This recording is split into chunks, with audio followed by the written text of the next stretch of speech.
ಆದ್ಮೇಲೆ ಎಲ್ರಿಗೂ ನಮಸ್ಕಾರ. ನಾನು ನಿಮ್ಮ ಡಾಕ್ಟರ್ ಹೇಮಂತ್ ಎಸ್ ಕರ್ಜಗಿ, ಕನ್ನಡ ಉಪನ್ಯಾಸಕರು, ಧಾರವಾಡ. ಸೊ ಹಾಳಾಗಬಲ್ಲವನು ಅರಸಾಗಿ ಉಂಬುವನು, ಹಾಳಾಗಲರಿಯದವನ ಕಡೆಗೆ ಹಾಳಾಗಿ ಹೋಗುವನು ಸರ್ವಜ್ಞ.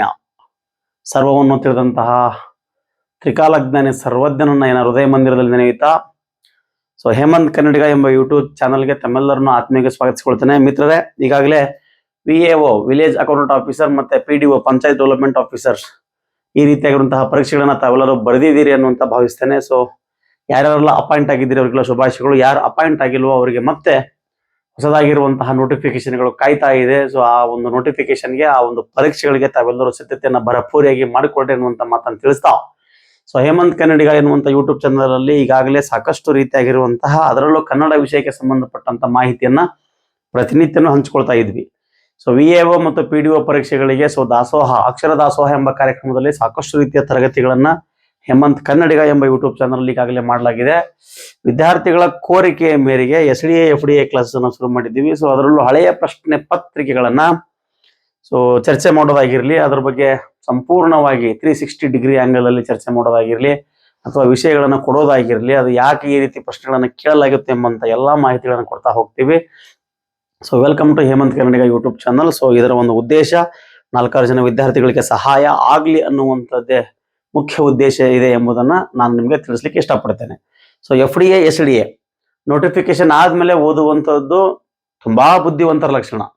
ನೋಟಿಫಿಕೇಶನ್ ಆಗ್ಲಿಕ್ಕಿಂತ ಮುಂಚೆ ಓದುವಂಥದ್ದು ಉತ್ತಮ ವಿದ್ಯಾರ್ಥಿಯ ಲಕ್ಷಣ. ಸೊ ತಾವು ಉತ್ತಮ ವಿದ್ಯಾರ್ಥಿಯಾಗಿರ್ತಾರೋ ಅಥವಾ ತುಂಬಾ ಬುದ್ಧಿವಂತ ವಿದ್ಯಾರ್ಥಿಗಳಾಗಿರ್ತಾರೋ ಆಯ್ಕೆ ನಿಮಗೆ ಬಿಟ್ಟಿದ್ದು. ಸೊ ಪ್ರತಿಯೊಬ್ಬರ ಜೀವನದಲ್ಲೂ ಅವರವರದ್ದೇ ಆಗಿರುವಂತಹ ಸಮಸ್ಯೆ, ಅವರವರದ್ದೇ ಆಗಿರುವಂತಹ ಗಲಿಬಿಲಿ. ಅಂಥದ್ರಲ್ಲಿ ನಮ್ಮ ಭವಿಷ್ಯವನ್ನು ನಾವು ಕಟ್ಕೊಳ್ಬೇಕು ಅನ್ನಂಗಿದ್ರೆ ತಯಾರಿ, ಅದರಲ್ಲೂ ನಿರಂತರವಾದ ತಯಾರಿ ತುಂಬಾ ಮುಖ್ಯ ಆಗ್ತದೆ. ಉತ್ತಮವಾಗಿರುವಂತಹ ಹೇಳಿಕೊಡುವಂತಹ ಶಿಕ್ಷಕರು ಸಿಕ್ಕು ಉತ್ತಮವಾಗಿರುವಂತಹ ವಿಷಯವನ್ನ ತಿಳಿದುಕೊಂಡು ನೀವು ಉತ್ತಮವಾದ ತಯಾರಿ ಮಾಡಿದ್ರೆ ನಿಮಗೆಲ್ಲರಿಗೂ ಕೂಡ ಒಳ್ಳೇದಾಗಬಹುದು ಅನ್ನುವಂತಹ ವಿಚಾರವನ್ನ ತಿಳಿಸ್ತಾ ಸೊ ಹೇಮಂತ್ ಕನ್ನಡಿಗ ಯೂಟ್ಯೂಬ್ ಚಾನಲ್ಗೆ ತಮ್ಮೆಲ್ಲರಿಗೂ ಆತ್ಮೀಯವಾದ ಸ್ವಾಗತ. ಸೊ ಹಿಂದೆ ನಡೆದಂತಹ FDA SDA ಪ್ರಶ್ನೆ ಪತ್ರಿಕೆ, ಅದರಲ್ಲೂ ಕನ್ನಡ ಪ್ರಶ್ನೆ ಪತ್ರಿಕೆಯನ್ನು ಡಿಸ್ಕಸ್ ಮಾಡಿಕೊಡಲಾಗುವುದು. So Hemant Kannadiga YouTube channel ಇದು ಲೈವ್ ಕ್ಲಾಸ್ ಓಡ್ತಾ ಇರುತ್ತೆ. ಸೊ ತಾವುಗಳು ಓದ್ಕೋಬಹುದು, ನೋಡ್ಕೋಬಹುದು. ಏನಾದರೂ ನಿಮಗೆ ಡೌಟ್ಗಳಿದ್ರು ಕೂಡ ಕಾಮೆಂಟ್ ಬಾಕ್ಸ್ ಅಲ್ಲಿ ಹಾಕಬಹುದು. ಸೊ ಅದಕ್ಕೆ ಸಂಬಂಧಪಟ್ಟಂತ ಕ್ಲಾರಿಫಿಕೇಶನ್ ಕೊಡ್ತಾ ಹೋಗ್ತೀವಿ. So Hemant Kannadiga YouTube channel name so ಈಗಾಗಲೇ ಹೇಳಿದ್ನಲ್ಲ ನಾನು ನಿಮಗೆ ಏನಂತ. ಸೊ PDO ಮತ್ತೆ VAO ಪರೀಕ್ಷೆಗಳಿಗೆಲ್ಲ ಸಾಕಷ್ಟು ರೀತಿಯಾಗಿರುವಂತಹ ತಯಾರಿ ನಾವು ಮಾಡಿದ್ವಿ. ಸೊ ಮುಂದೆ ಗ್ರೂಪ್ ಸಿ ಮತ್ತೆ FDA SDA ಪರೀಕ್ಷೆಗಳು ನೋಟಿಫಿಕೇಶನ್ ಆಗ್ತದೆ. ಆ ಪರೀಕ್ಷೆಗಳಿಗೆ ಸಂಬಂಧಪಟ್ಟಂತೆ ಮಾಹಿತಿನ ಶೇರ್ ಮಾಡ್ತೀವಿ. ಕಡ್ಡಾಯ Kannada, this also is most important. So ಯಾವುದೇ ಒಂದು ರೀತಿಯಾಗಿರುವಂತಹ ಪರೀಕ್ಷೆಯನ್ನ ಬರಲಿಕ್ಕಿಂತ ಮುಂಚೆ ಕಡ್ಡಾಯ ಕನ್ನಡ ಅನ್ನುವಂತಹ ಪೇಪರ್ ಅನ್ನ ಬರೀಬೇಕಾಗುತ್ತೆ. ಆ ಪರೀಕ್ಷೆಗೂ ಕೂಡ ತಯಾರಿ ನಡೆಸ್ಕೊಳ್ಳಕ್ಕೆ ನಿಮಗೆ ಅನುಕೂಲ ಆಗಬೇಕು. ಆ ನಿಟ್ಟಿನಲ್ಲಿ ನಾವು ತರಗತಿಯನ್ನ ಮಾಡಿಕೊಡ್ತೀನಿ. So doctor Hemanth S Karjagi ನನ್ನ ಹೆಸರು. So welcome to Hemanth Kannadiga. ಯಾರಾದ್ರೂ ಮೊದಲ ಬಾರಿಗೆ ನಮ್ಮ ಚಾನಲ್ ನೋಡ್ತಾ ಇದ್ರೆ ಸಬ್ಸ್ಕ್ರೈಬ್ ಮಾಡ್ಕೊಳ್ರಿ ಅನ್ನುವಂತ ಮಾತನ್ನ ತಿಳಿಸಿ. ಸೊ ಇನ್ಸ್ಟಾಗ್ರಾಮ್ ಅಲ್ಲಿ ಕೂಡ ನೀವು ನಮ್ಮನ್ನ ಸಂಪರ್ಕಿಸಬಹುದು ಅನ್ನುವಂತ ಮಾತನ್ನು ತಿಳಿಸ್ತಾ ಇವತ್ತಿನ ತರಗತಿಯ ಮೊದಲನೇ ಪ್ರಶ್ನೆಗೆ ಹೋಗೋಣ. ಸೊ ಜೈ ಕನ್ನಡ, ತಾಯಿ ಭುವನೇಶ್ವರಿಯ ಪಾದಾರವಿಂದಕ್ಕೆ ನಮಸ್ಕರಿಸುತ್ತಾ ಇವತ್ತಿನ ತರಗತಿಯ ಮೊದಲನೆಯ ಪ್ರಶ್ನೆ ಹೀಗಿದೆ. ಏನು ಮೊದಲನೆಯ ಪ್ರಶ್ನೆ? ಸೊ ಇವತ್ತಿನ ತರಗತಿಯ ಮೊದಲನೆಯ ಪ್ರಶ್ನೆ ಏನಿತ್ತು ನೋಡ್ರಿ, ಚರ್ಚೆ ಮಾಡೋಣ. ಓಕೆ. ಸೊ ಚತುರ್ಣ ಎಂಬ ಪದವು ಯಾವ ನಾಮ ಅಂತ ಕೇಳಿದ್ದಾನೆ. ಸೊ ಇದು 1991 ಪ್ರಶ್ನೆ ಪತ್ರಿಕೆ. ಮೊದಲು ಅದನ್ನು ಕ್ಲಾರಿಫಿಕೇಶನ್ ಮಾಡ್ತೇನೆ. 1991 FDA ಪ್ರಶ್ನೆ ಪತ್ರಿಕೆ 10 ವಾಕ್ಯಗಳನ್ನು ಕೊಟ್ಟಿದ್ದ.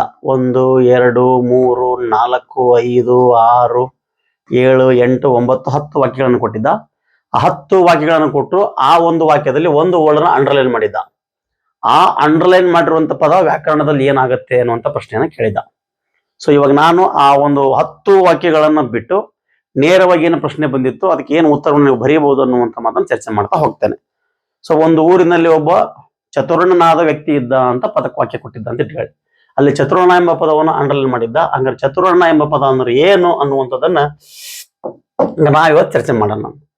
ಬಹುಕಾಲದಿಂದ ರೂಢಿಯಿಂದ ಬಂದ ಸೊ ವಸ್ತು, ಪ್ರಾಣಿ, ಪಕ್ಷಿ ಮುಂತಾದವುಗಳನ್ನ ಸೂಚಿಸುವಂತಹ ಪದಗಳನ್ನ ಸೊ ನಾವೇನಂತ ಕರಿತೀವಪ್ಪ ಅಂತ ಹೇಳಿ ಅಂದ್ರೆ ರೂಢನಾಮಗಳೆಂದು ಕರೆಯುತ್ತೇವೆ. ನಿಮ್ಗೆಲ್ಲ ಗೊತ್ತಿರುತ್ತೆ, ಬಹುಕಾಲದಿಂದ ರೂಢಿಯಿಂದ ಬಂದಂತಹ ಪದಗಳು ರೂಢನಾಮಗಳಾಗಿರುತ್ತದೆ.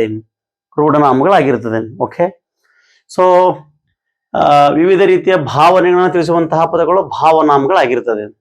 ಸೊ ಇಲ್ಲಿ ನಾಮ ವಿಶೇಷ ಅಂತ ಕೊಟ್ಟಿದ್ದಾನೆ, ಅಂಕಿತ ನಾಮ ಅಂತ ಕೊಟ್ಟಿದ್ದಾನೆ. ಓಕೆ, ಅಂಕಿತ ನಾಮ. ಸೊ ಇಲ್ಲಿ ಅನ್ವರ್ಥಕ ನಾಮ ಅನ್ನುವಂಥದ್ದನ್ನು ಕೊಟ್ಟಿದೆ ಅಂತ ಹೇಳಿದ್ರೆ ಅದು ಕೂಡ ಸರಿಯಾದ ಉತ್ತರ ಆಗ್ತದೆ. ಚತುರ ಅಂದ್ರೆ ಬುದ್ಧಿವಂತ ಆಗ್ತಿತ್ತು. ಅನ್ವರ್ಥಕ ನಾಮ ಅಂತ ಕೊಟ್ಟಿದ್ದಾನೆ. ಸೊ ಅನ್ವರ್ಥಕ ನಾಮ ಅನ್ನುವಂಥ ಆಪ್ಷನ್ ಇಲ್ಲ ಇದರಲ್ಲಿ. 1991 ಪ್ರಶ್ನೆ ಪತ್ರಿಕೆ ಅದು. ಸೊ ಹಾಗಾಗಿ ಇದೇ ಆಪ್ಷನ್ ಇತ್ತಂತಹ ಸಂದರ್ಭದಲ್ಲಿ ಚತುರ ಅಂತ ಹೇಳಿದ್ರೆ ಬುದ್ಧಿವಂತ. ಸೊ ಅದನ್ನ ಇಲ್ಲಿರುವಂತಹ ಆಪ್ಷನ್ ಅಲ್ಲಿ ನಾವು ರೂಢನಾಮಕ್ಕೆ ಸರಿಯಾದ ಉತ್ತರವನ್ನು ಹಾಕ್ತೀವಿ. ರೂಢಿಯಿಂದ ಬಂದದ್ದು ಅಂತ ಕರಿತೇವೆ. ಬಹುಕಾಲದಿಂದ ರೂಢಿಯಿಂದ ಬಂದ ವಸ್ತು, ಪ್ರಾಣಿ, ಪಕ್ಷಿ, ಬೆಟ್ಟ, ಗುಡ್ಡ, ಕೆಲವು ಪ್ರದೇಶಗಳನ್ನ ಸೂಚಿಸುವಂತಹ ಪದಗಳಿಗೆ ರೂಢನಾಮಗಳನ್ನು ಕರೆಯುತ್ತೇವೆ. ಚತುರಣ್ಣ, ಬುದ್ಧಿವಂತನಾಗಿದ್ದಾನ. ಸರ್ ಅದು ಮತ್ತೆ ಅನ್ವರ್ಥಕ ನಾಮ ಆಗುತ್ತಲ್ರಿ. ಸೊ ಇಲ್ಲ ಆಪ್ಷನ್ ಯಾವುದಿಲ್ಲ ನೋಡ್ರಿ. ಅಂಕಿತ ನಾಮ ಆಗೋದಿಲ್ಲ, ನಾವು ಇಟ್ಟಂತ ಹೆಸರುಗಳಾಗ್ತದೆ. ನಾಮ ವಿಶೇಷಣ ಆಗೋದಿಲ್ಲ, ಭಾವನಾಮ ಆಗೋದಿಲ್ಲ. ಇವು 3 ಆಗೋದಿಲ್ಲ ಅಂದ್ರೆ ಸೊ ರೂಢನಾಮ ಆಗ್ತದೆ. ಇತ್ತೀಚಿನ ದಿನಮಾನಗಳಲ್ಲಿ ಪ್ರಶ್ನೆ ಪತ್ರಿಕೆ ಇಷ್ಟು ಈಸಿಯಾಗಿ ಬರಲ್ಲ, ತುಂಬಾ ಟಫ್ ಆಗಿ ಬರ್ತದೆ. ಸೊ ಹಾಗಾಗಿ ತುಂಬಾ ಟಫ್ ಆಗಿ ಬಂದಂತಹ ಸಂದರ್ಭಗಳಲ್ಲಿ ನಾವೇನ್ ಮಾಡಬಹುದು, ಪ್ರಶ್ನೆ ಪತ್ರಿಕೆ ಟಫ್ ಆದಾಗ ನಮ್ಮ ಓದುವ ತಯಾರಿಯನ್ನ ನಾವು ಜಾಸ್ತಿ ಮಾಡಬೇಕು ಅಷ್ಟೇ.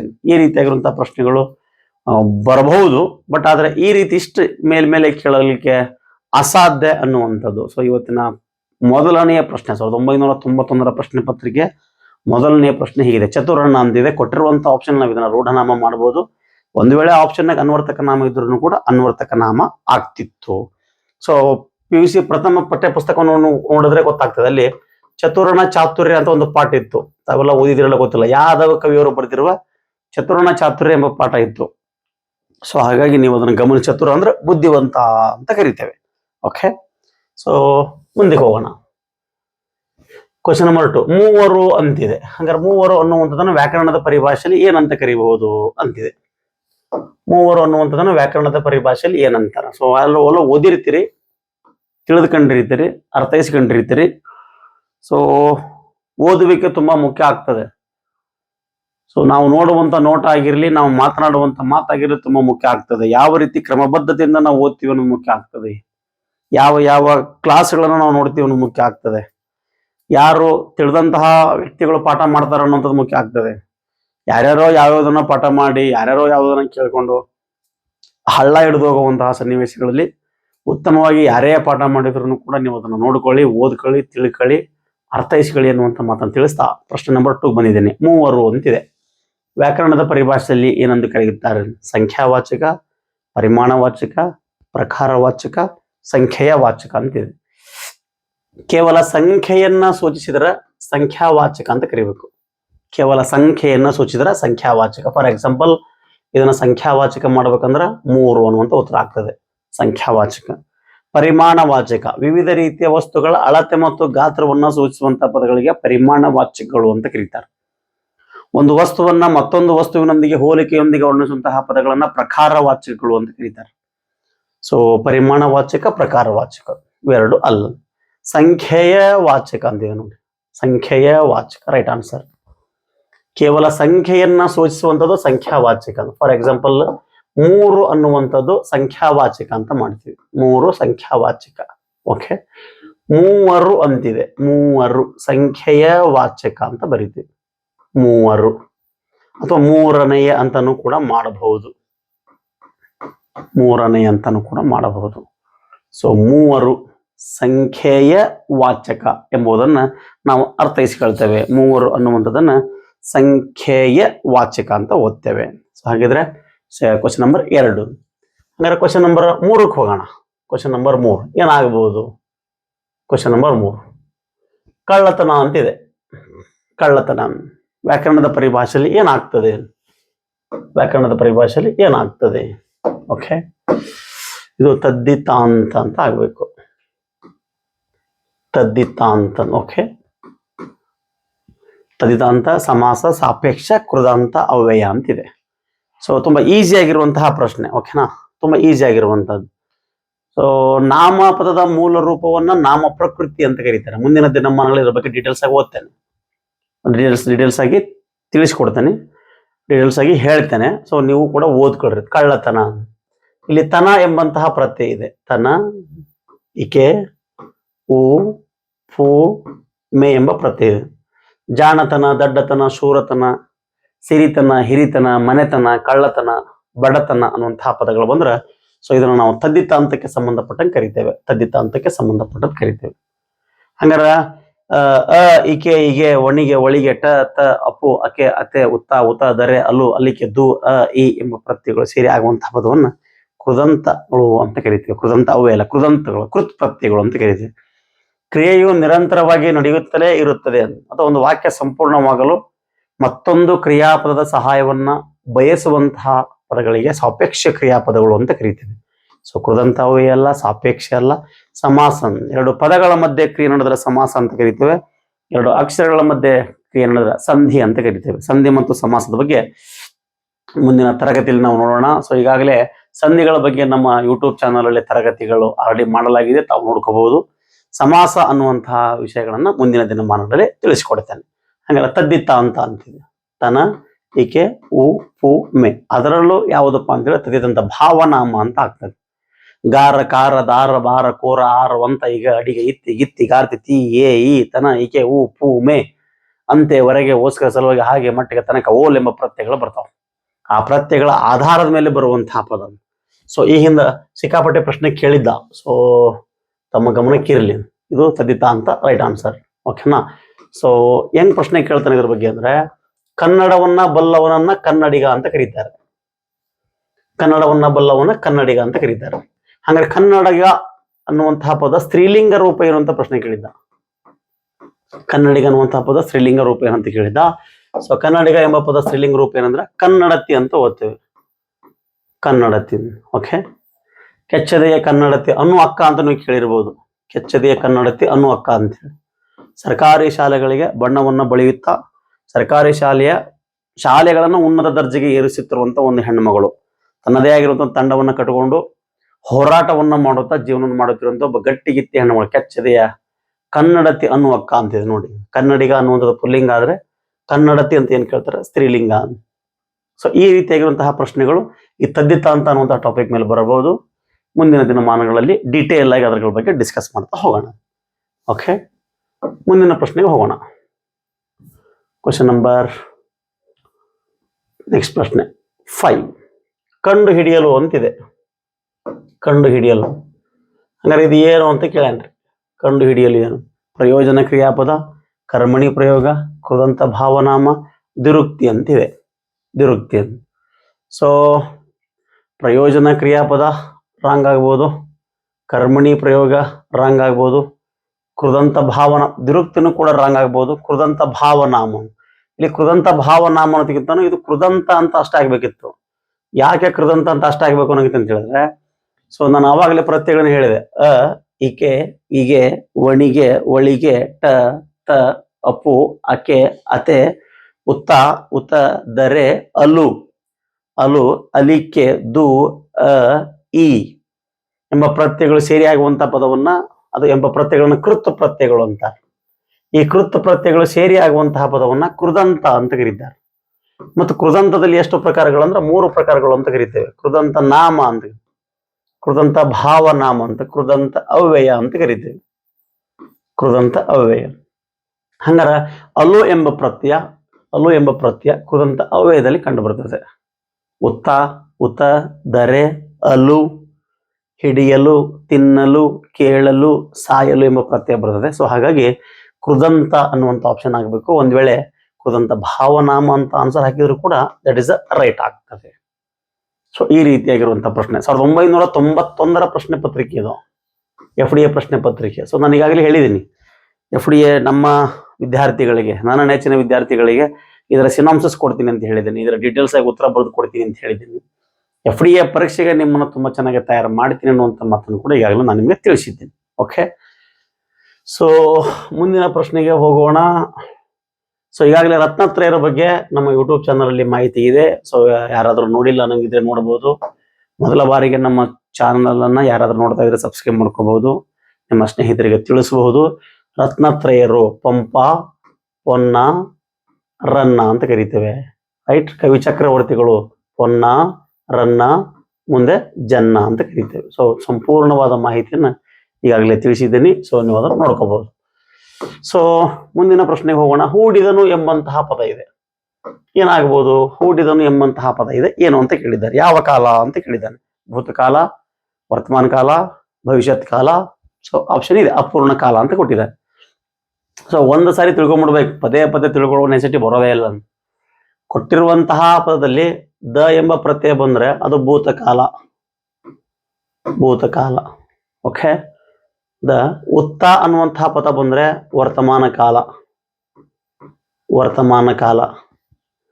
ವ ಮತ್ತು ಉವ ಎಂಬಂತಹ ಪ್ರತ್ಯಯ ಬಂದ್ರೆ ಭವಿಷ್ಯತ್ ಕಾಲ. ಹಂಗಾರ ಹೂಡಿದನು ಅನ್ನುವಂಥದ್ದು ಐತೆ. ಹಂಗಾರೆ ಹೂಡಿದನು ಎಂಬಂತಹ ಪದದಲ್ಲಿ ದ ಎಂಬ ಪದ ಐತೆ, ಪ್ರತ್ಯಯ ಅಂತ ಕರಿತಾನು, ಪ್ರತ್ಯಯ ಅಂತ. ಹೂಡಿದನು ಹಂಗಾರ ಭೂತಕಾಲ ಇಸ್ ರೈಟ್ ಆನ್ಸರ್. ನಮ್ಮ ಇಮ್ಯಾಜಿನೇಷನ್ ಪ್ರಕಾರವಾಗಿ ನಾವು ಏನೇನೋ ಅನ್ಕೊಂಡ್ರಲ್ಲ. ನಮ್ಮ ಇಮ್ಯಾಜಿನೇಷನ್ ಪ್ರಕಾರ ಏನು ನಡೆಯೋದಿಲ್ಲ. ನಮ್ಮ ಇಮ್ಯಾಜಿನೇಷನ್ ಪ್ರಕಾರ ನಾವು ಮಾತಾಡಬಹುದು, ಪಠ್ಯ ಪುಸ್ತಕದಲ್ಲಿ ನಮ್ಮ ಇಮ್ಯಾಜಿನೇಷನ್ ಪ್ರಕಾರ ಏನೋ ಬರಲ್ಲ. ಸೊ ಹಾಗಾಗಿ ಹೂಡಿದನು ಎಂಬಂತಹ ಪದ ಭೂತಕಾಲ ಆಗ್ತದೆ. ಹೂಡುತ್ತಾನೆ ಅಂತ ಬಂದ್ರೆ ವರ್ತಮಾನ ಕಾಲ ಆಗ್ತದೆ.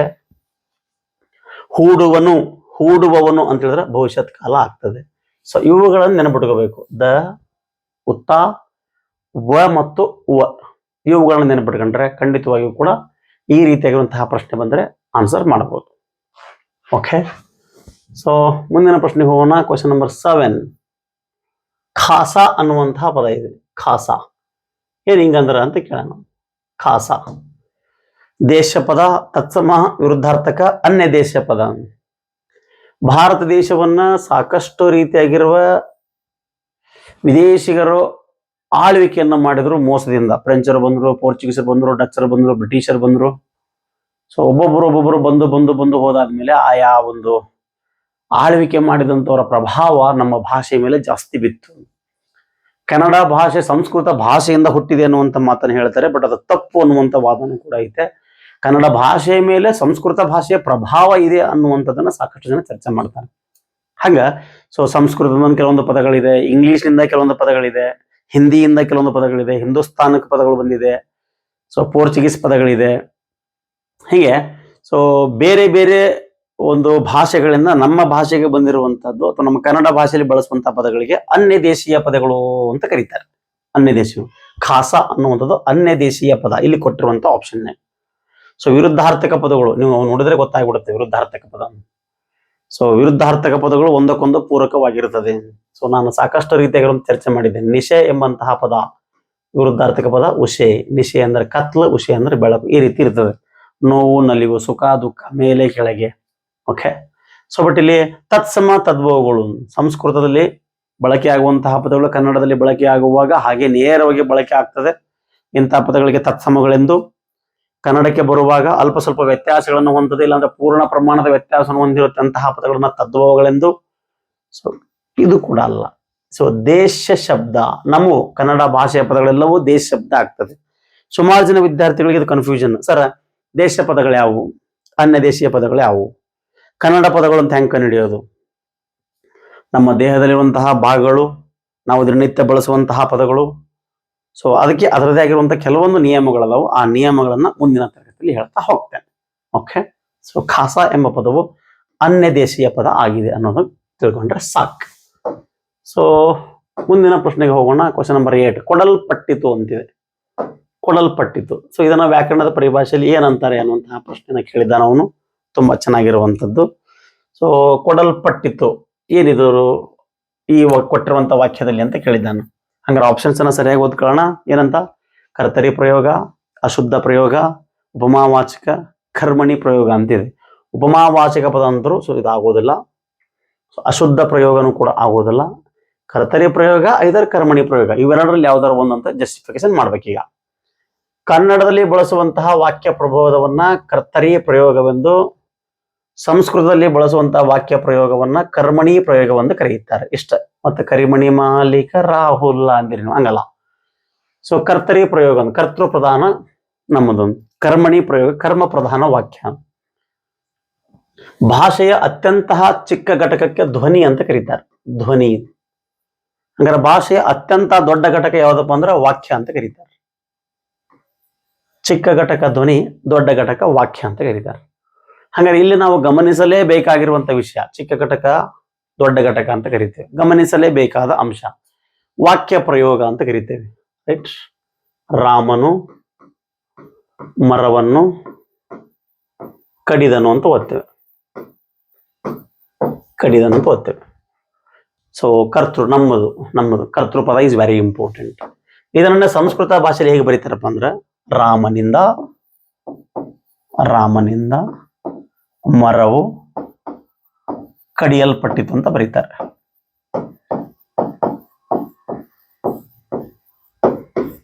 ಕೊಡಲ್ಪಟ್ಟಿತ್ತು ಅನ್ನುವಂಥದ್ದು, ಕಡಿಯಲ್ಪಟ್ಟಿತ್ತು ಅನ್ನುವಂಥದ್ದು. ಸೊ ಹಾಗಾಗಿ ಇದನ್ನು ನಾವು ಕರ್ಮಣಿ ಪ್ರಯೋಗ ಅಂತ ಕರಿತೇವೆ. ಕರ್ಮಣಿ ಪ್ರಯೋಗ ಸಂಸ್ಕೃತ ಭಾಷೆಯಲ್ಲಿ ಬಳಸುವಂತಹ ವಾಕ್ಯ ಪ್ರಭೇದ ಅಂತ ಕರಿತೀವಿ. ಸೊ ಭೀಮನು ಚಂಡನ್ನು ಒದೆದನು ಅಂತ ನಮ್ಮಲ್ಲಿ ಬರೆದ್ರೆ ಭೀಮನಿಂದ ಚೆಂಡು ಒದೆಯಲ್ಪಟ್ಟಿತು ಅಂತ ಬರ್ತದೆ. ನಮ್ಮಲ್ಲಿ ರಾಮನು ಎಂಬ ಪದವು ಪ್ರಥಮ ವಿಭಕ್ತಿಯಿಂದಲೂ, ಅಲ್ಲಿ ರಾಮನು ಎಂಬುದು ತೃತೀಯ ವಿಭಕ್ತಿಯಿಂದಲೂ ಗಮನಿಸಬೇಕು. ನಮ್ಮಲ್ಲಿ ಕರ್ಮಪದ ದ್ವಿತೀಯ ವಿಭಕ್ತಿಯಿಂದಲೂ, ಅಲ್ಲಿರುವ ಕರ್ಮಪದ ಪ್ರಥಮ ವಿಭಕ್ತಿಯಿಂದಲೂ, ನಮ್ಮಲ್ಲಿರುವಂತಹ ಕ್ರಿಯಾಪದ ಆಖ್ಯಾತ ಪ್ರತ್ಯಯದಿಂದಲೂ, ಆಖ್ಯಾತ ಪ್ರತ್ಯಯಗಳು ಮುಂದಿನ ದಿನಮಾನಗಳಲ್ಲಿ ಹೇಳ್ತೇನೆ. ಅಲ್ಲಿರುವಂತಹ ಕ್ರಿಯಾಪದ ಅಲ್ಪಡು ಎಂಬ ಪದದೊಂದಿಗೆ ಮುಕ್ತಾಯವನ್ನು ಹೊಂದುತ್ತದೆ. ಅಲ್ಪಡು. ದಟ್ಸ್ ವೈ ಕೊಡಲ್ಪಟ್ಟಿತ್ತು ಎಂಬುದನ್ನ ಕರ್ಮಣಿ ಪ್ರಯೋಗ ಅಂತ ಕರಿತೀವಿ. Option is right answer. Okay, ಹಂಗಾರ ಮುಂದಿನ ಪ್ರಶ್ನೆಗೆ ಹೋಗೋಣ. ಕದ್ದಿರುವಿರಿ ಮೋಸ್ಟ್ ಇಂಪಾರ್ಟೆಂಟ್. ಕದ್ದಿರುವಿರಿ ಇದು ಯಾವ ವಾಕ್ಯ ಪ್ರಭೇದ ಅಥವಾ ಯಾವ ವಾಕ್ಯ ಅಂತ ಕೇಳ ನಾವು. ಅಷ್ಟೇ ಕ್ವಶನ್ ಅಷ್ಟೇ ಇದೆ ಅಂತಲ್ಲ, ಅವ್ನು ಕೊಟ್ಟಿರೋದು ಹಾಗೆ ಕದ್ದಿರುವಿರಿ. ಸೊ ಇಲ್ಲೇ ಅಲ್ಲಿ ಓಣ, ಯವೆ, ಇರಿ ಎಂಬ 4 ಪ್ರತ್ಯಯಗಳು ಸೇರಿ ಆಗುವಂತಹ ಪದವನ್ನ ವಿದ್ಯಾರ್ಥಕ ಕ್ರಿಯಾಪದ ಅಂತ ಕರೀತಾರೆ. ಸಾಕಷ್ಟು ಓದಿರಿದ್ದೇವೆ. ನಾನು ತರಗತಿಯನ್ನು ಹೇಳಬೇಕಾದಾಗ ಸಾಕಷ್ಟು ಹೇಳಿದ್ದೀನಿ. ಏನಂತ ವಿದ್ಯಾರ್ಥಕ ಕ್ರಿಯಾಪದದ ಬಗ್ಗೆ ಪ್ರಶ್ನೆ ಬರದೇ ಇರುವ ಪ್ರಶ್ನೆ ಪತ್ರಿಕೆಗಳೇ ಇಲ್ಲ. ಸಿಕ್ಕಾಪಟ್ಟೆ ಪ್ರಶ್ನೆಗಳು ಬರ್ತದೆ ಇದ್ರ ಬಗ್ಗೆ ಅಂತ ಸಾಕಷ್ಟು ಹೇಳಿರ್ತೀವಿ. ಸೊ ಹಾಗಾಗಿ ಅಲ್ಲಿ ಓಣ, ಯವೆ, ಇರಿ ಅಂತ ಇದು ನೋಡ್ರಿ, ಕದ್ದಿರುವಿರಿ. ಸೊ TET ಪರೀಕ್ಷೆಯಲ್ಲಿ ಅಂದ್ರೆ ಇದು ಫಿಕ್ಸ್ ಪ್ರಶ್ನೆ. ಇದು ಯಾರಾದ್ರೂ ಟೀಚರ್ ಎಲಿಜಿಬಿಲಿಟಿ ಟೆಸ್ಟ್ ಪ್ರಶ್ನೆಯನ್ನ ಅಥವಾ ಪರೀಕ್ಷೆಯನ್ನು ಓದ್ತಿರ್ಬೇಕಾದ್ರೆ ಇದು ಫಿಕ್ಸ್ ಪ್ರಶ್ನೆ. ಸೊ ನೀವು ಅಪಾರವಾದ ಜನಪ್ರಿಯತೆಯನ್ನು ಗಳಿಸಬಲ್ಲಿರಿ. ಈ ಹಿಂದೆ ಕೇಳಿರುವಂತಹ ಪ್ರಶ್ನೆಗಳಿದು. ಗಳಿಸಬಲ್ಲಿರಿ ವಿದ್ಯಾರ್ಥಕ ಕ್ರಿಯಾಪದ, ಗಳಿಸಬಲ್ಲಿರಿ. ಸೊ ತರಗತಿಯನ್ನು ಕೇಳುತ್ತಿರುವ ನಿಮ್ಮೆಲ್ಲರಿಗೂ ದೇವರ ಒಳ್ಳೆಯದನ್ನ ಮಾಡಲಿ ವಿದ್ಯಾರ್ಥಕ ಕ್ರಿಯಾಪದ. ಸಿಕ್ಕಾಪಟ್ಟಿ ಕೇಳಿರ್ತಾನೆ. ಧಾತು ರೂಪ ರಾಂಗ್ ಆನ್ಸರ್. ಕ್ರಿಯೆಯು ನಡೆದ್ರೆ ನಡಿಬಹುದು, ಬಿಟ್ರೆ ಬಿಡಬಹುದು, ಸಂಭವನಾರ್ಥಕ ಕ್ರಿಯಾಪದ ಅಂತಾರೆ. ಕ್ರಿಯೆಯು ನಡೆಯುವುದಿಲ್ಲ, ನಿಷೇಧಾರ್ಥಕ ಕ್ರಿಯಾಪದ ಅಂತಾರೆ. ವಿಧಿ ಎಂದರೆ ಅಪ್ಪಣೆ, ಭಿನ್ನ, ಒಪ್ಪಿಗೆ, ಸಮ್ಮತಿ, ಆಜ್ಞೆ, ಮನವಿ ಎಂಬ ಮುಂತಾದ ಅರ್ಥವನ್ನು ಸೂಚಿಸುವಂತಹ ಅಲ್ಲಿ ಓಣ, ಯವೆ, ಇರಿ ಇಲ್ಲ ನೋಡಿ. ಅಲ್ಲಿ ಓಣ, ಯವೆ, ಇರಿ ಎಂಬ ಪ್ರತ್ಯಯಗಳು ಸೇರಿ ಆಗುವಂತಹ ಪದವನ್ನ ವಿದ್ಯಾರ್ಥಕ ಕ್ರಿಯಾಪದ ಅಂತೇಳಿ ಕರೀತಾರೆ. ವಿದ್ಯಾರ್ಥಕ ಕ್ರಿಯಾಪದ. ಸೊ ಹಂಗಾಗಿ ಕೊಟ್ಟಿರುವಂತಹ ಪದಕ್ಕೆ ವಿದ್ಯಾರ್ಥಕ ಕ್ರಿಯಾಪದ is right answer. Okay, so ಬಾ ದೋಸ್ತ ಲಘು ಗುರು ಹಾಕೋಣ. ಗುರು ಲಘು ಹಾಕುವಂಥದ್ದು ವಿಚಾರ ಬಗ್ಗೆ ಸಂಬಂಧಪಟ್ಟಂತೆ ಸಾಕಷ್ಟು ರೀತಿಯ ಪ್ರಶ್ನೆಗಳು ಈಗಾಗಲೇ ನಮ್ಮಲ್ಲಿ ಬಂದಿದೆ. ಸೊ ಇದಕ್ಕೆ ಸಂಬಂಧಪಟ್ಟಂತೆ ವಿಡಿಯೋಗಳನ್ನು ಈಗಾಗಲೇ ಮಾಡಿ ಹಾಕಿದ್ದೀನಿ. ಗುರು ಲಘು ಹಾಕೋದು ಹೆಂಗೆ ಅನ್ನೋದನ್ನ ಸಾಕಷ್ಟು ಜನ ಕನ್ಫ್ಯೂಷನ್ ಇರುತ್ತೆ. ನಮ್ಮ ಹೇಮಂತ್ ಕನ್ನಡಿಗ ಅನ್ನುವಂಥ ಯೂಟ್ಯೂಬ್ ಚಾನಲ್ ಅಲ್ಲಿ ಗುರು ಲಘು ಹಾಕೋದನ್ನು ಕಲಿಸಿದ್ದೀನಿ. ಒನ್ ಟೈಮ್ ಕಲಿಯುವಂತ ವಿದ್ಯೆ ಕಲ್ತ್ಬಿಡಿ. ಸೊ ಮುಂದಿನ ಪ್ರಶ್ನೆ, ತಾನು ಎಂಬಂತಹ ಪದ ಇದೆ, ಏನು ಅಂತ ಕೇಳಿದ್ದಾನೆ. ತಾನು ಎಂಬಂತಹ ಪದ ಪುರುಷಾರ್ಥಕ, ಪ್ರಶ್ನಾರ್ಥಕ, ಅಂಕಿತನಾಮ, ಆತ್ಮಾರ್ಥಕ ಅಂತ ಕೇಳಿದ್ದಾನೆ. ಸೊ ಹಿಂದಿನ ಒಂದು 3-4 ವರ್ಷದ ಹಿಂದಿನ ಪ್ರಶ್ನೆ ಪತ್ರಿಕೆ ನೋಡಿದಾಗ ವಿದ್ಯಾರ್ಥಕ ಕ್ರಿಯಾಪದ ಆಗಿರ್ಲಿ, ಆತ್ಮಾರ್ಥಕ ಕ್ರಿಯಾಪದ ಆಗಿರಲಿ, ವಿದ್ಯಾರ್ಥಕ ಕ್ರಿಯಾಪದ ಆಗಿರಲಿ, ಆತ್ಮಾರ್ಥಕ ಸರ್ವನಾಮ ಆಗಿರಲಿ, ಇವುಗಳ ಬಗ್ಗೆ ಪ್ರಶ್ನೆಯನ್ನ ಖಂಡಿತ ಕೇಳ್ತಿದ್ದ. ಬಟ್ ಇತ್ತೀಚಿನ ದಿನಮಾನಗಳಲ್ಲಿ ಪ್ರಶ್ನೆಗಳ ಸ್ವರೂಪ ಟಫ್ ಆಗಿದೆ. ನಿಮ್ಮ ಕಡ್ಡಾಯ ಕನ್ನಡ ಪರೀಕ್ಷೆಯಲ್ಲಿ ಗ್ಯಾರಂಟಿ ಈ ರೀತಿ ಪ್ರಶ್ನೆಗಳನ್ನ ಕೇಳ್ತಾರೆ. ಹಂಗಿದ್ರೆ ತಾನು ಮತ್ತು ತಾವು ಆತ್ಮಾರ್ಥಕ ಸರ್ವನಾಮ ಅಂತ ಕರೀತೀವಿ. ಗೌರವ ಸೂಚಕವಾಗಿ ಪ್ರಯೋಗಿಸಲ್ಪಡುವ ತಾನು ಮತ್ತು ತಾವು ಎಂಬ ಪದಗಳನ್ನ ಮಿತ್ರರೇ ಆತ್ಮಾರ್ಥಕ ಸರ್ವನಾಮಗಳು ಅಂತ ಕರೀತಾರೆ. ಆತ್ಮಾರ್ಥಕ ಸರ್ವನಾಮಗಳು, ರೈಟ್. ಸೊ ಹಾಗಾಗಿ ಆ ರೀತಿಯಾಗಿ ನಾವು ಓದಬೇಕಾಗತ್ತೆ, ಬರಿಬೇಕಾಗತ್ತೆ. ಸೊ ತಿಳಿದುಕೊಳ್ಳಿ, ಅರ್ಥ ಮಾಡ್ಕೊಳ್ಳಿ. ನಮ್ಮ ಹೇಮಂತ್ ಕನ್ನಡಿಗ ಎಂಬ ಯೂಟ್ಯೂಬ್ ಚಾನಲ್ ಅಲ್ಲಿ ಈಗಾಗಲೇ ಸಾಕಷ್ಟು ರೀತಿಯಾಗಿರುವಂತಹ ಕನ್ನಡಕ್ಕೆ ಬೇಕಾಗಿರುವಂತಹ ಮಾಹಿತಿಯನ್ನ, ಕನ್ನಡ ವಿಷಯಕ್ಕೆ ಬೇಕಾಗಿರುವಂತಹ ಮಾಹಿತಿಯನ್ನ ತಿಳಿಸಲಾಗೈತೆ. ಮುಂಬರುವ ದಿನಗಳಲ್ಲಿ ಕೂಡ ಅತಿ ಹೆಚ್ಚು ವಿಷಯಗಳನ್ನ ತಿಳಿಸ್ತಾ ಹೋಗ್ತೀನಿ. ಪ್ರತಿನಿತ್ಯವೂ ಕೂಡ ಸಾಧ್ಯವಾದರೆ ಲೈವ್ ತರಗತಿಗಳನ್ನ ಮಾಡುವಂತ ಒಂದು ಪ್ರಯತ್ನವನ್ನ ಮಾಡ್ತೀನಿ ಅನ್ನುವಂಥ ಮಾತನ್ನು ತಿಳಿಸ್ತಾ, ನಾನು ನಿಮ್ಮ ಹೇಮಂತ್ ಕನ್ನಡಿಗ. ಸೊ ಡಾಕ್ಟರ್ ಹೇಮಂತ್ ಕರ್ಜಗಿ, ಕನ್ನಡ ಉಪನ್ಯಾಸಕರು, ಧಾರವಾಡ. ಸೊ ಛಂದಸ್ಸಿನ ಬಗ್ಗೆ ಸಂಪೂರ್ಣವಾದ ಮಾಹಿತಿಯನ್ನು ಕೂಡ ಈಗಾಗಲೇ ಯೂಟ್ಯೂಬಲ್ಲಿ ಹಾಕಿದ್ದೀನಿ. ಸೊ ನಮ್ಮ ಚಾನಲ್ಗೆ ಥ್ಯಾಂಕ್ ಯು ಸೋ ಮಚ್. ನಮ್ಮ ಇಲ್ಲಿವರೆಗೂ ತರಗತಿಯನ್ನು ವೀಕ್ಷಣೆ ಮಾಡಿದ್ದಕ್ಕೆ ಥ್ಯಾಂಕ್ ಯು ಸೋ ಮಚ್. ನಮ್ಮ ಚಾನಲ್ಗೆ ಬಂದಿದ್ದಕ್ಕೆ ಧನ್ಯವಾದಗಳು. ಸೊ ನೋಡ್ತಾ ಇರಿ. ಸೊ ಯಾರಾದರೂ ಹೊಸಬ್ರಿದ್ರೆ ಚಾನಲ್ನ ಸಬ್ಸ್ಕ್ರೈಬ್ ಮಾಡ್ಕೊಳ್ರಿ ಅನ್ನುವಂಥ ಮಾತನ್ನು ತಿಳಿಸ್ತಾ ಇವತ್ತಿನ ತರಗತಿಯಲ್ಲಿ ಮುಗಿಸ್ತಾ ಇದ್ದೀನಿ. Thank you so much. Have a nice day.